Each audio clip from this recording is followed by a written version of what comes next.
दोस्तों आज मैं जो खबर आपको सुनाने जा रही हूँ उसे सुनने के बाद आपके तोते उड़ जाएंगे। दोस्तों बीटीएस जिमिन की गर्लफ्रेंड ने उनको एक्सपोज करने की धमकी दी है। जी हाँ दोस्तों, बिल्कुल सही सुना आपने।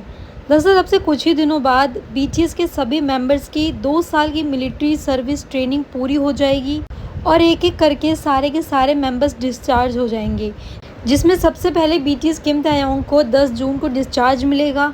इसके बाद 11 जून को बीटीएस जंगकुक और बीटीएस जिमिन को डिस्चार्ज मिलेगा और 21 जून को हमारे स्वैग बॉय सुगा को भी डिस्चार्ज मिल जाएगा मिलिट्री सर्विस से। लेकिन उससे पहले ही बीटीएस जिमिन की रूमर्स गर्लफ्रेंड ने अपने एक स्टेटमेंट से तहलका मचा दिया है पूरे इंटरनेट पर। उन्होंने कुछ ऐसा स्टेटमेंट दिया है जिससे एक बार फिर से बीटीएस जिमिन की पर्सनल लाइफ या यूँ कहिए लव लाइफ से जुड़ी खबरें इंटरनेट पर सुर्खियां बटोर रही है। अब ये गर्लफ्रेंड कौन है, इनका नाम क्या है और पूरी खबर क्या है, उन्होंने क्या स्टेटमेंट दिया है, ये सब कुछ आपको शुरुआत से बताऊंगी। तो एंड तक वीडियो में बने रहना क्योंकि वीडियो काफ़ी ज़्यादा इंटरेस्टिंग होने वाली है। इसलिए गाइस वीडियो को पूरा देखना और वीडियो पसंद आई हो तो लाइक कर देना, चैनल को सब्सक्राइब कर देना और मन में कोई भी क्वेश्चन हो तो नीचे कमेंट बॉक्स में बताना, मैं उसका रिप्लाई आपको ज़रूर करूँगी। दोस्तों ये और कोई नहीं, एक्ट्रेस सॉन्ग द यून है।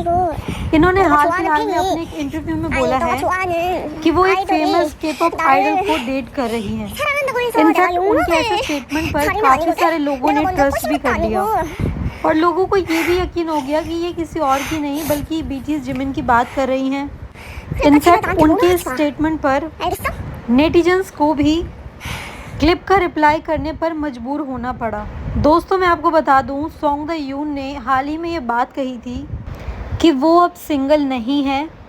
हालांकि उन्होंने किसी का नाम तो नहीं लिया था, लेकिन के-पॉप आइडल बोल के हिंट ज़रूर दे दिया था।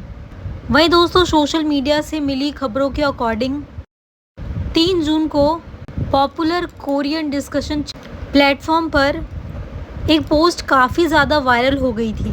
दोस्तों एक्ट्रेस सॉन्ग द यून ने अपने लाइव ब्रॉडकास्ट में एक स्टेटमेंट शेयर किया था जिसमें उन्होंने कहा था, I hope you go through the same things that you put my family through, like please I hope you get the punishment you deserve, seriously I wish the worst upon you.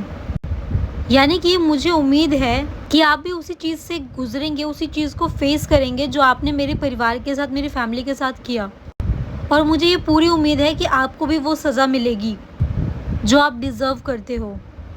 Seriously मैं सच में आपके लिए बहुत ही ख़राब situation की wishes करती हूँ। इतना ही नहीं दोस्तों, एक्ट्रेस सॉन्ग द यून ने ये भी कहा कि और सिर्फ इसलिए कि आप जिस आइडल से प्यार करते हो और वो भी मुझसे प्यार करता है, इसका मतलब ये नहीं है कि मैं हेट के लायक हूँ। ये सब कहते हुए सॉन्ग द यून काफ़ी ज़्यादा इमोशनल थी और उनकी आंखों से आंसू आ रहे थे। उन्होंने आगे कहा कि ऐसा नहीं है कि मैंने फ़र्स्ट स्टेप उठाया है, इसलिए प्लीज़ मेरे पास आना बंद करें, ठीक है? आपको एग्जैक्टली सच में कोई आइडिया नहीं है। अगर मैं अपना आपा खो दूँ तो मैं आपको एक्सपोज कर दूँगी। आप हमेशा मुझे कहते थे ना कि मैं मुकदमा करूँगा। जी नहीं, वो आप ही हैं जिस पर मुकदमा किया जाएगा, समझ गए? इतना कुछ कहने पर, इतना कुछ भड़ास निकालने पर भी एक्ट्रेस सॉन्ग द यून ने किसी का नाम नहीं लिया और ना ही कहीं मेंशन किया। लेकिन कई लोगों ने उनके स्टेटमेंट को लेकर सोचा कि वो बीटीएस जिमिन की बात कर रही हैं, क्योंकि साल 2022-23 के बीच जब दोनों की डेटिंग की अफवाहें शुरू हुई थी, उस वक्त एक्ट्रेस सॉन्ग द यून को काफ़ी ज़्यादा हेट का सामना करना पड़ा था। हालांकि उस टाइम एक्ट्रेस सॉन्ग द यून ने कहा था कि ये जो अफवाहें हैं वो फेक हैं और इस चीज़ को एक्सेप्ट नहीं किया था और जिमिन के साथ वो शामिल नहीं थी। वैसे दोस्तों आपको क्या लगता है, एक्ट्रेस सॉन्ग द यून की बातों को जिस तरह से बीटीएस जिमिन के साथ जोड़ा जा रहा है, उस बात में कितनी सच्चाई है? नीचे कमेंट बॉक्स में ज़रूर बताना।